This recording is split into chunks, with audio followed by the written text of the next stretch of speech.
estómago y habíamos hecho un par de cosas hartas en el intestino delgado.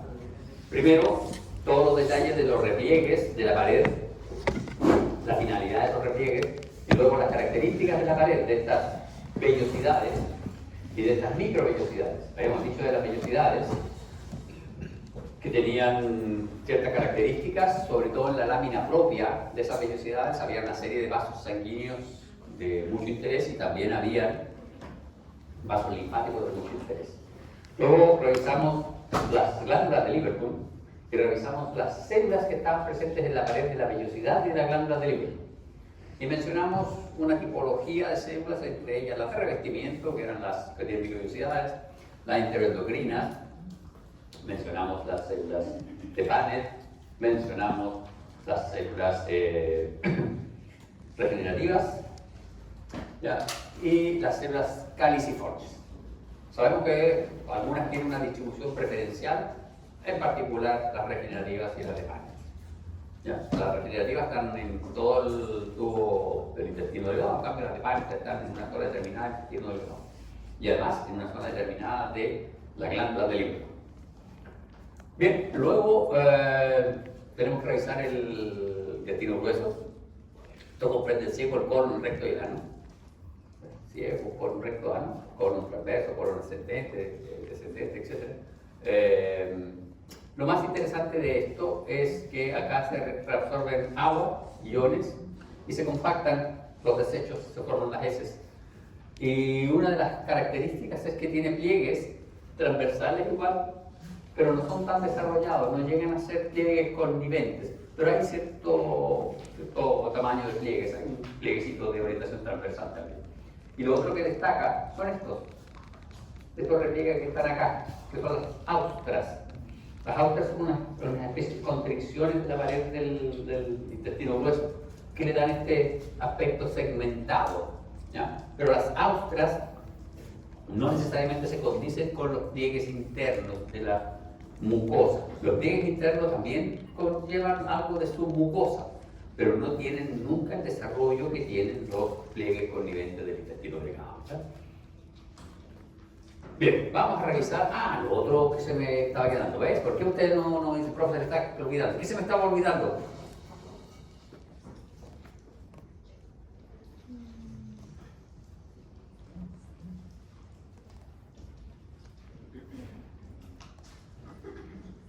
Luego que termine de acicalar su pelo, ¿me puede decir qué se me está olvidando del intestino grueso? Los pliegues. No, la glándula ya mencionamos. Muy buenas tardes. No voy a cometer la maldad de preguntarles qué me falta el intestino grueso. Pero madosidad no me falta. Ahí está, las tenias. ¿Se acuerdan que lo dijimos?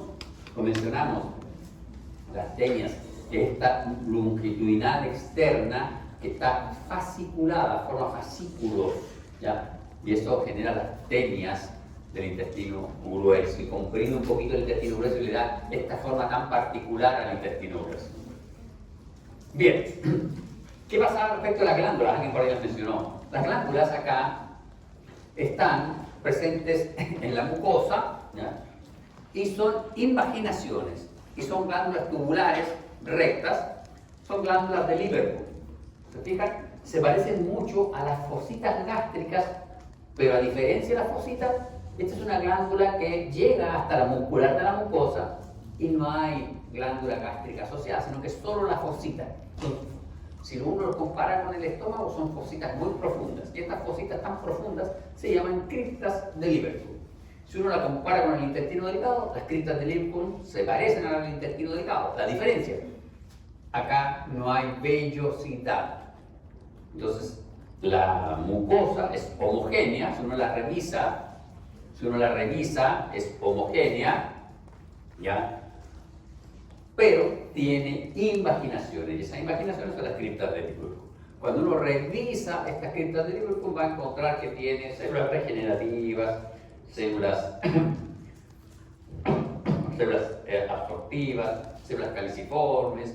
Cuando uno revisa así con bajo aumento, da la idea de un aumento de la cantidad de células caliciformes. pero la verdad que se discute si eso es así o no. Pero a primera vista como que aparentemente aumenta las caliciformes. Entonces, solo habrían criptas y la lámina propia es un poquito menos vascularizada, pero es más rica en linfocitos, presenta generalmente mayor cantidad de acúmulos de linfocitos, tiene más mal, ¿ya?, que el intestino delgado, pero no más que el yeyuno. El yeyuno, ¿se acuerdan? El yeyuno tenía... ¿Qué había en el yeyuno, oiga? ¿Y la Florencia? En serio. Estoy pasando lista, después llevo a la oficina, Marco. No vi. Cuando para aceptarme, pero no vi usted ahí. ¿Y qué? Estábamos preguntando. ¿Qué pasa con esta lámina propia? ¿Qué había en el yeyuno que aquí no hay? ¿Qué era tan espectacular en el yeyuno?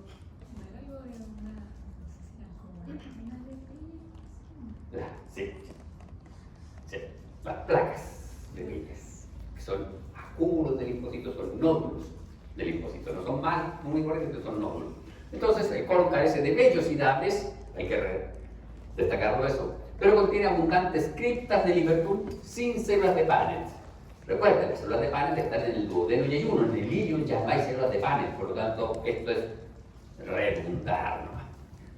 Las criptas son más largas y más rectas que en el intestino delgado.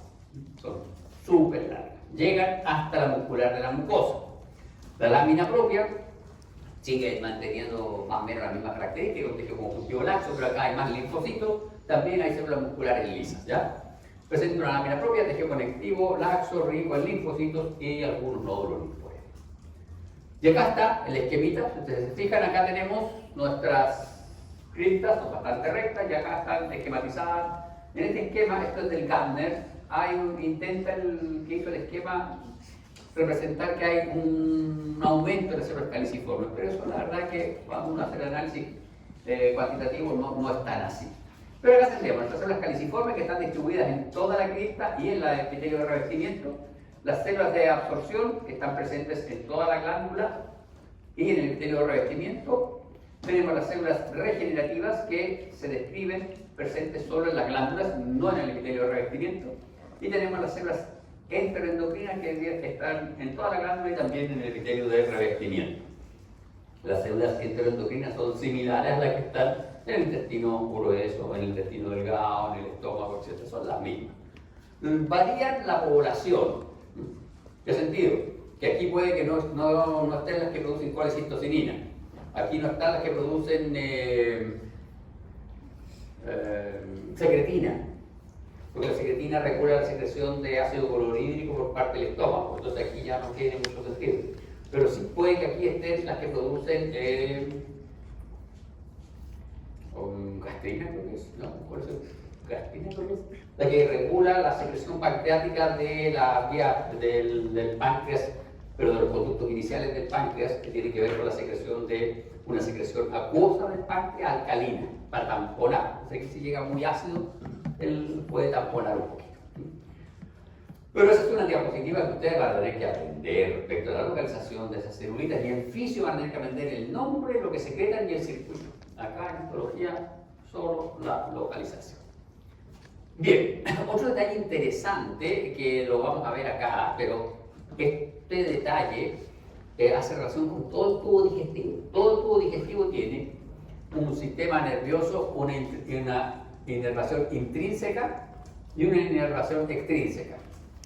¿A qué se refiere con intrínseca? La intrínseca es la propia, la que está adentro del digestivo. Y eso comprende el plexo nervioso submucoso y el plexo nervioso mientérico, que son neuronas motoras del sistema nervioso autónomo que controlan la contracción. Recuerden, Meissner controla, ¿se fijan? La contracción del músculo liso de la lámina propia y la contracción del músculo liso de la muscular de la mucosa. Y en menor parte controla también la contracción del músculo liso circular y longitudinal. El mientérico controla preferentemente la contracción del músculo liso circular y longitudinal. Y en mucho menor forma controla la muscular de la mucosa. Entonces, estas son autónomas, son independientes, pero entre comillas. ¿Por qué? Porque el sistema nervioso extrínseco, es decir, el sistema nervioso que está fuera del tubo digestivo, también es capaz de regular estas neuronas. ¿Ya? Entonces, y luego hay una suerte de células con características nerviosas que están presentes en la lámina propia del tubo digestivo, ¿ya? Que es una red de células de origen neural que forman una red que son las células de Ito, ¿ya? Que son bien complejas en su caracterización, pero también estarían presentes en la lámina propia del tubo digestivo, ¿ya? Bien, y acá tenemos esto, señores, les presento un hermoso... ¿qué es esto? ¿Esto? Mucho colágeno, azul, pocas células. ¿Qué es? Plexo. No, ¿qué es esto? Esto de aquí. Glándulas. Tejido conjuntivo, ¿qué? Plexo. ¿Cómo hace el laxo con Conjunto. azul? Denso. Tejido conjuntivo denso de la submucosa. ¿Ya? Esta es la submucosa. ¿Eso de ahí qué es?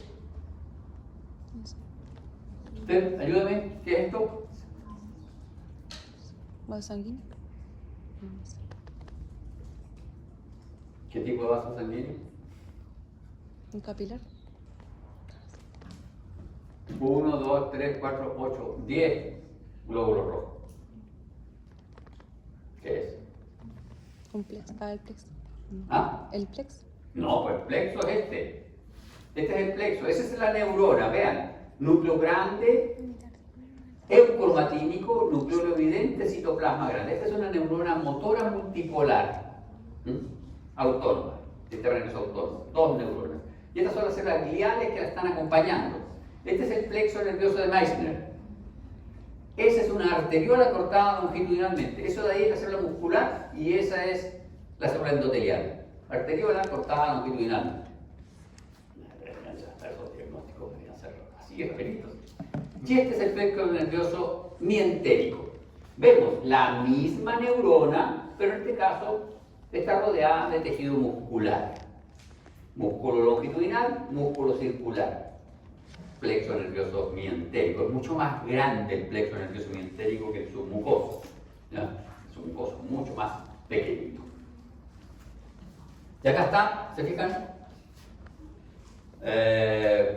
La distribución de todo lo demás, lo que ustedes tienen que hacer de sus mapas conceptuales. Bien, vamos al aparato digestivo 4.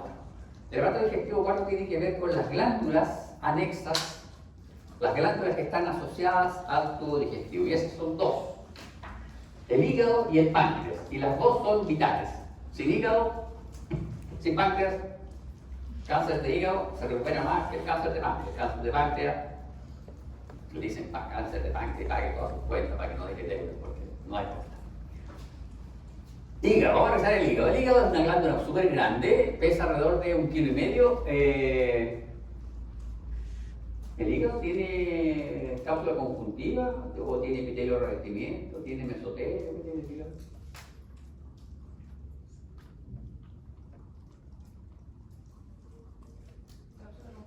¿De qué conjuntivo? Laxo, denso, regular, denso, irregular.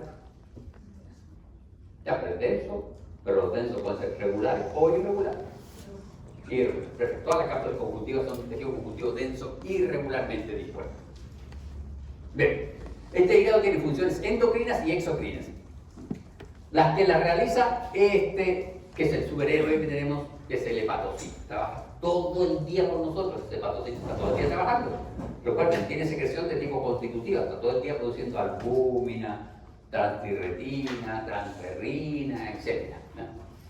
Y todo el día está tomando la glucosa que ustedes meten en exceso porque le viene un bajón de ánimo porque le fue mal en histología, entonces se van a castigar al Roggendorf. O le fue muy bien en histología y se van a castigar también a la raza de Perú con un par de micheladas. No tomen pisco sour, no, que hace mal. Solo micheladas, solo micheladas. Y este hepatocito es el que se encarga de metabolizar esas micheladas. También convierte sustancias nocivas en materiales no tóxicos y también participa en el procesamiento primario a través de sus enzimas de los medicamentos. Los medicamentos vienen con un excipiente, unido, todo esto se desintegra y se puede absorber en el estómago. Bien, si ustedes se fijan, es una estructura bastante grande, de anatomía ustedes saben la localización, y tiene lóbulos. Tiene un lóbulo izquierdo, un lóbulo derecho. A nosotros nos va a interesar la histología. Cuando nosotros hacemos un corte de este tejido, vemos que es una masa de vasos sanguíneos y células. Y estas células están formando una suerte de columnas de aspecto trabecular, ¿ya? Y esas columnas de aspecto trabecular esbozan unas estructuras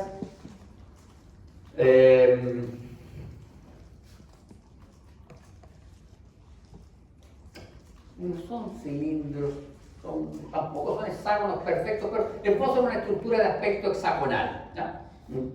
Una especie de cilindro hexagonal, más o menos pequeños, son cilindros pequeñitos que se van sumando uno al lado del otro y forman esta gran estructura. Entonces, estimada, ya se sentó, descansó, se fue. ¿Qué elemento vascular relevante había en estas estructuras hepáticas y cómo se llamaban estas estructuras hepáticas?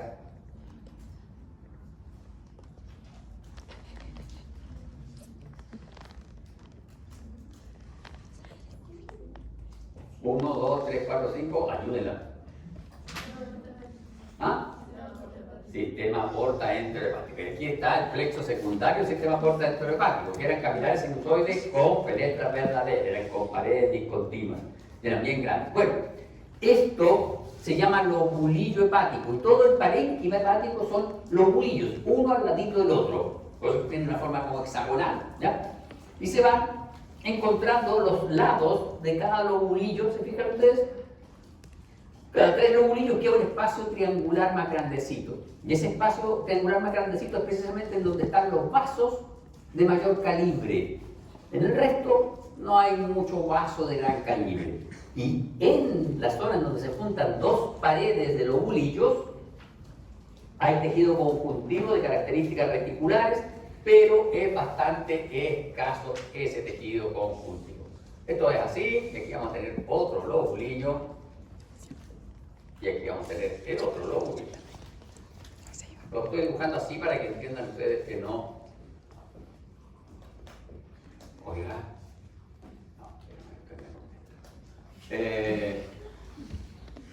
Señorita.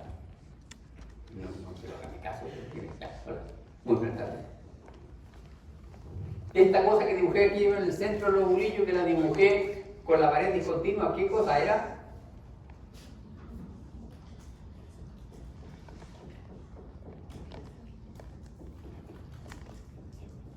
¿Qué era esa cosa? ¿Cómo se llama? Dijimos, todos los vasos sanguíneos tienen un epitelio plano simple, excepto tal vena. Y luego dijimos, todos los vasos sanguíneos de gran calibre son de paredes continuas, excepto dos venas. La centrolobulilla, perfectamente. Esa es la vena centrolobulilla. Entonces, aquí hay una zona A y aquí hay una zona B. ¿Ya? Esa zona A, que es donde confluyen tres lobulillos, se llama espacio portal o tríada portal. ¿No? Y este es el espacio interlobulillar. Aquí. O perilobulillar. Este es el espacio perilobulillar, la periferia del lobulillo. Aquí hay vasos sanguíneos, pero de pequeño calibre. Aquí están los vasos sanguíneos grandes. ¿Por qué razón? Porque los vasos sanguíneos en nuestro hígado, los grandes, están aquí. Y este vaso sanguíneo hace eso, y por aquí conecta con los capilares que están en el parénquima del lobulillo. Pero el hígado tiene una secreción, el hígado produce bilis, el hígado secreta. Entonces por aquí va también la secreción de la bilis, ¿ya? Y la secreción de la bilis sale por unos conductos especiales y llega a un conducto de mayor calibre que también está en la tríada portal o el espacio portal, ¿ya? Entonces, por eso es que estas zonas de acá tienen más conjuntivo. Ahí están los vasos, ¿ven? Y esta zona de aquí, la perilobuliar, es un poquito menos conjuntivo. En el caso de los humanos, estos lobulillos no son fácilmente observables. ¿Por qué? Porque el tejido conjuntivo perilobuliar e interlobuliar es bastante escaso, ¿ya? En otros animalitos como los cerdos es bastante fácil diferenciar el lobulillo porque hay bastante tejido conjuntivo rodeando al lobulillo, es decir, hay harto conjuntivo perilobuliar y harto conjuntivo interlobuliar. Bien, entonces el hígado posee una cápsula de tejido conjuntivo denso irregularmente dispuesta, que se llama cápsula de Gleason, porque el señor Gleason fue de los primeros que hizo descripciones del tejido hepático. Posee poco tejido conjuntivo, principalmente fibras reticulares. De hecho, ustedes vieron un hígado teñido con plata como ejemplo de fibras reticulares en el paso práctico. El hígado tiene un aporte sanguíneo doble. Recibe sangre oxigenada de la arteria hepática izquierda y derecha. Y sangre rica en nutrientes a través de la vena porta. ¿O no? Sí, porque está querido dos líneas de sangre. Y lo más peor, como diría la gente del campo, lo más peor es que aquí tenemos la vena y esta vena mete la sangre aquí mismo. La sangre se mezcla. Y la sangre después sale por acá. Aquí, por este espacio, entra sangre con oxígeno y entra sangre con nutrientes desde el sistema enterohepático. Y por aquí sale la sangre que fue procesada. Y eso tiene todo el sentido del mundo. Recuerden, el sistema porta enterohepático es para que si ustedes van y se comen el kilo de chocolate de la Roggendorf, no les venga un shock hiperglicémico y se mueran, porque se mueren ya si se comen un kilo de chocolate así, sin hígado. Entonces, esa sangre con mucho chocolate pasa al hígado primero y el hepatocito la metaboliza. Y es por eso que viene aquí, por este circuito venoso, y aquí el hepatocito la metaboliza. Pero este hepatocito que está metabolizando esa sangre necesita tener oxígeno, necesita tener nutrientes para poder metabolizar esa glucosa que usted le metió. Y lo más importante, necesita tener información cómo están los niveles de glucosa en el resto de la sangre. Entonces la otra sangre que viene con oxígeno, con nutrientes, trae los factores, que es la insulina y el glucagón, que le van a indicar al hepatocito qué tiene que hacer con esa glucosa. ¿La deja pasar o la transforma en glucógeno? Por eso que tiene doble irrigación sanguínea. Una trae todos los nutrientes, trae todas las órdenes de trabajo, y la otra sangre trae la energía, el oxígeno, para poder trabajar esa sangre que tiene nutrientes, ¿ya? Entonces, por eso tiene doble irrigación sanguínea. Una es funcional y la otra es nutricia. Y aquí está ejemplificado nuestro hígado, acá están los vasos sanguíneos, y aquí ustedes pueden ver, esta es la vena cava inferior, y aquí está la arteria hepática, y aquí está la vena porta hepática. Entonces, se mezcla todo acá, ustedes se fijan, se mezclan las dos sangres, al final salen por los vasos externos. Y acá tenemos, hígado se compone de lobulillos, que son hexágonos. Lobulillo clásico, el hexágono es el lobulillo clásico. Tienen 2 milímetros por 0,7 milímetros de diámetro. Pero está pegadito uno encima del otro, como los legos, cositos legos, o sea, pegan uno encima del otro y forman una estructura grande. Este es cerdo, esto es humano. Esa es la vena central, y si ustedes se fijan acá, hay una suerte de columnas que no son columnas probablemente tal, porque si fuese una columna sería recta y sería homogénea, pero son bastante anchas y planas como para que uno pueda decir columnas, pero tienen un comportamiento trabecular. ¿En qué sentido? En que no son rectas, sino que se ramifican, se anastomosan. Es bien compleja la estructura de esto, porque si ustedes siguen esta columna, ven, ahí hay un espacio donde no hay columna. Claro, porque ahí se descontinuó la columna y sigue para el otro lado. Entonces hay sangre entre el vaso que está aquí y el vaso que está acá, y una comunicación al medio. Entonces es bastante fluida la comunicación, no está tan segmentada, tan separada la sangre dentro de un lobulillo, es bastante más fluida la comunicación, ¿ya? Entonces por eso son columnas, no son rectas, no se imaginen nunca estas columnas como una laminilla ósea, que es una estructura recta, compacta, acá no.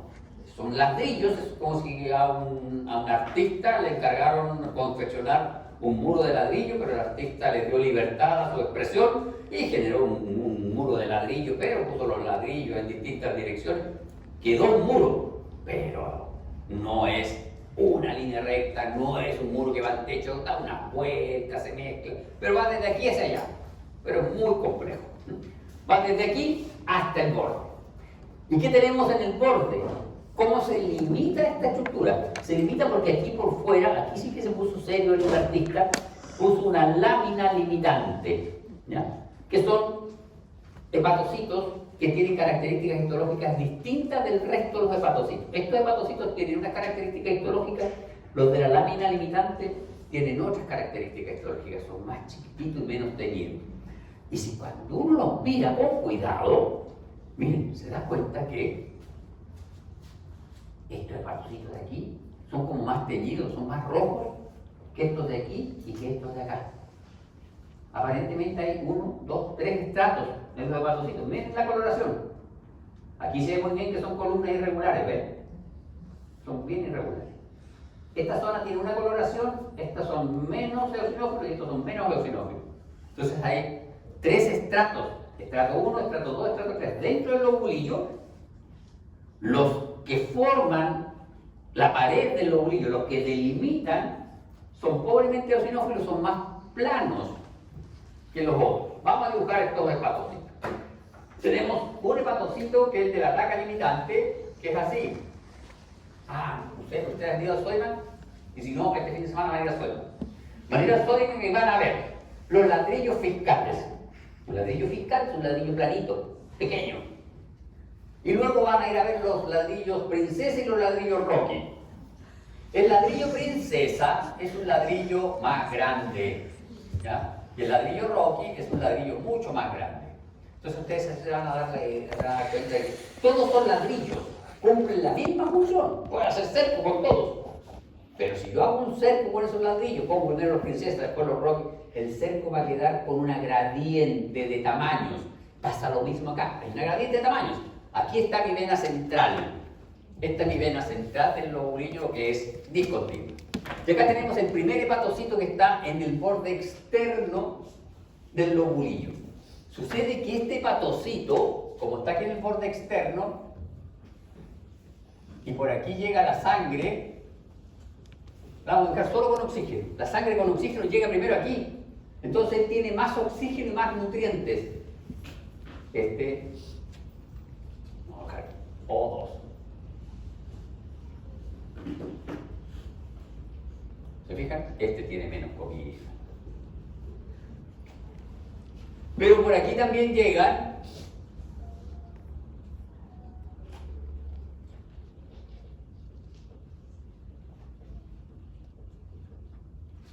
las micheladas.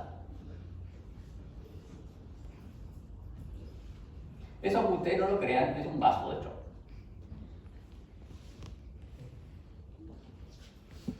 Entonces, la concentración de alcohol, de toxina, todo lo que hayamos ingerido, golpea primero a este, luego a ese. Ya. Pero si yo estoy en ayuna, yo no he desayunado, yo no tuve tiempo de almorzar y estoy soportando esta clase de hígado y de mecánica del profe Montesino que me habla de ladrillo y yo me pierdo, y me obliga a ir a Soyman el fin de semana a entender esta cuestión que me dijo de los ladrillos. Yo no he comido nada y necesito meter glucosa a mi sangre. Y por aquí sale la sangre, esta es la vía de salida. Entonces, este hepatocito es el primero en soltar su glucosa. Luego este, y luego este. Esto es súper relevante en fisiología hepática. Y ustedes en fisiología van a ver que tienen una serie de receptores distintos, estos hepatocitos. Tienen enzimas distintas, distintas concentraciones de glucosa 6-fosfatasa, que tiene que ver con la gluconeogénesis, etc. Tienen baterías enzimáticas distintas, distinta concentración de distintas enzimas. Y eso hace que sean más lábiles a veces a los daños. Y cuando un médico revisa esto y ve el nivel de daño, si el nivel de daño compromete este sector de aquí también, pues está muy dañado nuestro hígado está muy dañado, ¿ya? Entonces, dependiendo de la zona que esté dañada, la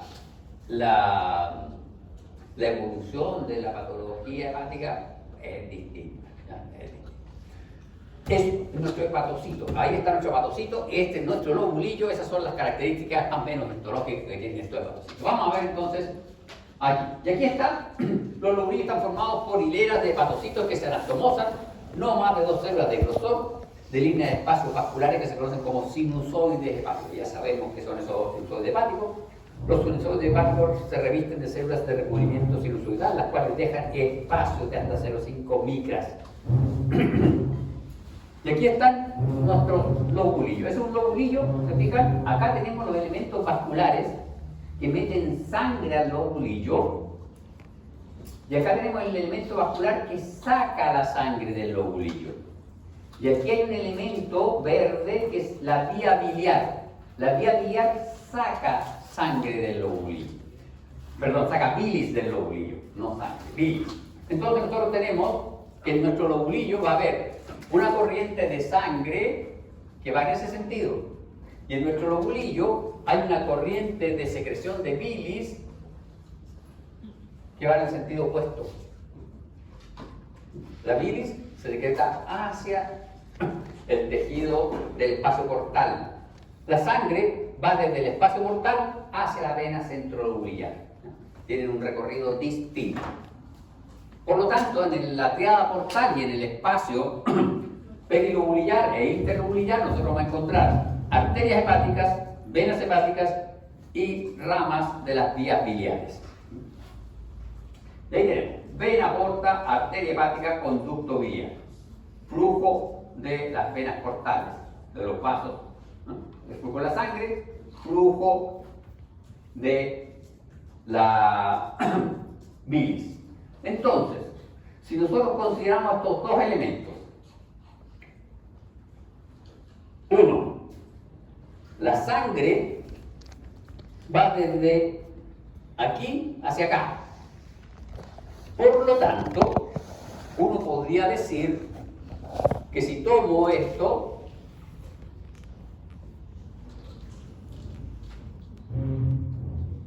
esa es una unidad funcional, porque está considerando la sangre que sale hacia allá y que hacia acá. Entonces, en esta unidad funcional, ¿ya?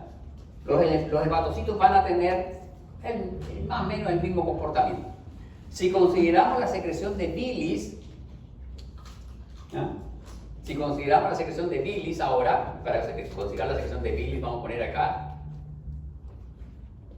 Ahora vamos a considerar la secreción de la bilis. La bilis dijimos que se secretaba hacia acá. La bilis va por aquí y confluye en este conducto biliar que está en el espacio portal. Si consideramos ahora la secreción de bilis, vamos a tener que esta unidad es una unidad funcional. El parénquima hepático que queda entre 3 venas centrales, que forman un triángulo, es una unidad funcional.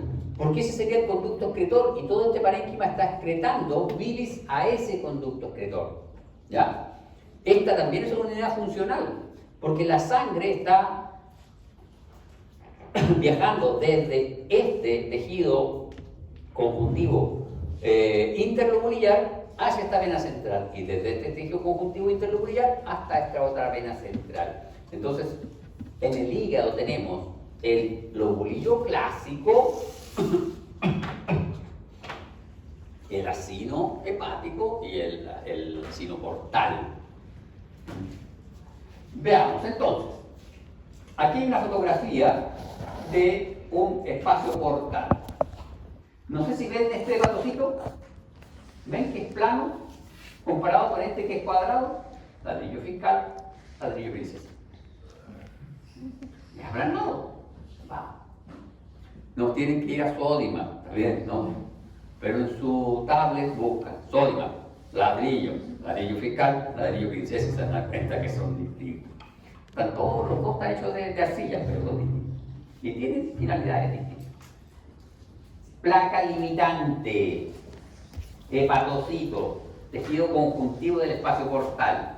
Y aquí en el tejido conjuntivo del espacio portal encontramos este elemento, ese elemento y este elemento. Hay un cuarto elemento que es un vaso linfático, aquí no está en la fotografía, pero hay. Veamos, este elemento tiene glóbulos rojos y tiene características venosas. Esta es la rama de la vena porta. Este elemento tiene características arteriales. Es la rama de la arteria hepática. Este trae sangre desde el sistema porta enterohepático. Y este trae sangre arterial, con nutrientes, con oxígeno. Y este conducto, miren, si yo lo sigo para allá, miren, cúbico alto, cúbico propiamente tal, y aquí miren, se mete al parénquima del lobulillo. Por lo tanto, este conducto es el que está sacando la bilis. Esta es la rama de los conductos biliares.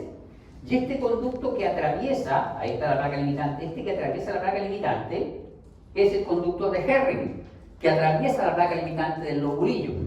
Y este conducto de Herring hacia el interior pierde su epitelio y se continúa con los canalículos biliares. Y estos canalículos biliares o conductillos biliares en algunos libros aparecen como capilares biliares.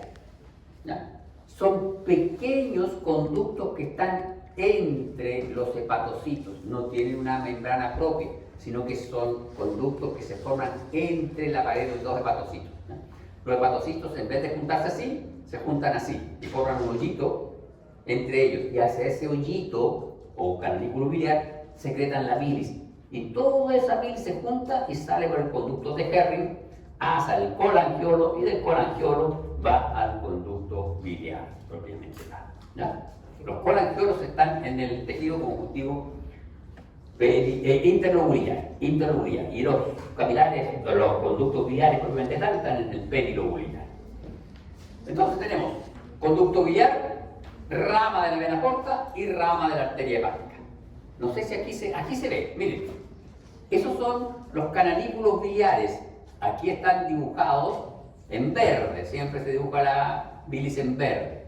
Este que está atravesando aquí, la placa limitante, ese se llama conducto de Herring y tiene epitelio, recién ahí aparece el epitelio, tiene epitelio plano a cúbico bajo, y luego se continúa con estos, son los colangiolos y con el conducto biliar propiamente tal. Estos de aquí son canalículos biliares, no tienen pared propia. Ahí está. Biliar interlobular. Estos son los perilobuliares o colangiolos. Y aquí está de nuevo, para que me crean, ahí está la rama de la arteria, ahí está más grande mi arteria, la otra es la arteria pequeñita, esta, rama de la arteria, rama del conducto, rama de la vena porta. Es rama de la vena porta. Rama del conducto, rama de la arteria, placa limitante, hepatocitos, cordones de hepatocitos, placa limitante, cordones de hepatocitos. Este es el espacio portal o espacio interlobular, perilobular. No sé si ahí alcanzan a ver unos puntitos, esos son los colangiolos, que tienen epitelio cúbico bajo. Esos se comunican con los de Herring y salen hacia acá, hacia el borde, al conducto biliar. Aquí está esquematizado lo mismo, salvo que aquí pusieron este camino entre dos placas de hepatocitos, así como abierto, medio dudoso, no es tan así. No es tan así, ¿ya? Pero ahí está esquematizado más o menos cómo sería, ¿se fijan? Son cordones bastante anchos, así con aspecto de láminas, pero no llegan a ser láminas, y están distribuidos concéntricamente a esta vena central, que es una vena de paredes discontinuas. Y ahí están los sinusoides hepáticos, que son capilares sinusoides con paredes discontinuas, pese a que aquí los dibujaron con paredes continuas, pero tienen las paredes discontinuas. Aquí dibujaron discontinuos los capilares, como si los capilares formaran un sincito, una cosa rara, una cisterna, pero no, el capilar tiene paredes discontinuas, igual que la vena. Este es del Ross, creo. Y aquí sí está un poquito mejor. Veamos, miren. Ustedes tienen que obviar que este vaso está dibujado con paredes continuas cuando no tiene paredes continuas. Tenemos la arteria que trae sangre con oxígeno y todas las enzimas y todos los factores que van a activar, entre ellos insulina y glucagón. Mencionemos insulina y glucagón como dos factores. Va por aquí, está sangre con oxígeno, insulina y glucagón. Pasa. Entonces esta sangre, como este capilar es abierto, es discontinuo, llega al hepatocito con oxígeno y con insulina y glucagón, y así el hepatocito se entera cómo están las cosas con los almacenes de glucosa periférica. Por aquí viene la sangre que viene directamente desde el intestino delgado, con todos los nutrientes, las micheladas, los róquedos, los completos, los mitopasta, el pollo asado, lo que quieran, todo viene aquí. Pasa por aquí y como este capilar es discontinuo, el hepatocito va tomando todos los nutrientes que necesita. Metaboliza el alcohol, para eso el hepatocito tiene alcohol deshidrogenasa. Recuerden que es una célula y recuerden que el alcohol deshidrogenasa es una enzima que tiene cierta capacidad. Por lo tanto, si usted se toma 2 micheladas en menos de 10 minutos, el hepatocito no va a dar abasto, el alcohol deshidrogenasa tampoco. Y como toda proteína se tiene que sintetizar, se tiene que leer el mensajero. La gracia del alcohol deshidrogenasa, no se van a poner alcohólico, el alcohol deshidrogenasa es inducible. Si uno ingiere alcohol, el hepatocito va sintetizando más alcohol deshidrogenasa, se va acostumbrando. Pero tiene su límite, no hay que abusar tampoco del pobre hepatocito. Y aquí está este. ¿Cómo se llamaba este? Cufercito. Este es el cufercito, que es el macrófago estable del hígado. Y este cufercito está en los capilares y suele también posicionarse aquí. Porque no sé si ustedes ven, aquí está el capilar y ahí están los hepatocitos. Entre el capilar y el hepatocito hay un espacio. Y eso se llama espacio de Dice. Espacio de Dice. Y hacia ese espacio de Dice el hepatocito tiene microvellosidades chiquititas proyectadas. ¿Ya? ¿Y qué pasa? Aquí, entre los hepatocitos, está un poquito exagerado este cartoon, pero entre los hepatocitos están los canalículos biliares que van a sacar la bilis en una dirección centrífuga. En cambio, la sangre, tanto arterial como portal, tiene una dirección centrípeta. ¿Cierto? ¿Sí? ¿Sí? ¿Estamos claros? ¿Sí? Ya. Aquí están los hepatocitos, vean, aquí están mis hepatocitos y esos son los vasos sinusoides. Se fijan que son discontinuos, son como erráticos. Nuestros hepatocitos son células cúbicas grandes que tienen un citoplasma eosinófilo que dependiendo de la dieta pueden tener gran cantidad de vacuolas lipídicas. Generalmente son de citoplasma eosinófilo porque tienen harta mitocondria, ¿ya? Tienen harta mitocondria porque tienen harto que trabajar. Tienen, por microscopía electrónica, uno puede encontrar en ellos gran cantidad de glucógeno. Y acá tenemos con mayor detalle nuestro espacio portal, vena portal, arteria hepática, conducto biliar. Miren, aquí se ve muy bien. Esta es la placa limitante. ¿Ven que esos hepatocitos son más eosinófilos, son más planitos que estos que son más grandes, más cuadrados? Y aquí está, teñido con tinción de plata. Vemos la red de fibras reticulares que le dan soporte estructural al hepatocito, ¿no? A los hepatocitos para que formen estas estructuras que son los lobulillos. No hay colágeno propiamente tal en el interior del lobulillo, hay solo fibras reticulares. Sabemos que la fibra reticular es colágeno 3, pero para reforzar, aquí es muy rico en colágeno tipo 3, fibra reticular. ¿Dónde hay colágeno 1? ¿Dónde hay colágeno 2? En el tejido conjuntivo perilobular y en el interlobular. Isidora. Que el lunes tenemos test de digestión. Si quiere usted, hacemos un práctico para usted. No, pero el próximo test práctico de qué. Creo que es digestivo. Sí, es que ya son las 5 y no vamos a alcanzar. No, pero si usted está castigado, usted tiene que dar hasta las 6. Yo no tengo clase después. ¿A quién le reclama cosas si no has visto el calendario, mi niña? El próximo viernes es feriado, el lunes no hay práctico. Por eso dijimos que el lunes, como no hay práctico, vamos a hacer la revisión del certamen de 4 a 5 y de 5 a 5 y media el otro grupo. Ya, la Isidora no tiene más clases, se cansó, así que no hacemos más clases. Se acabó la clase. La Isidora no me dio permiso que siga con la clase.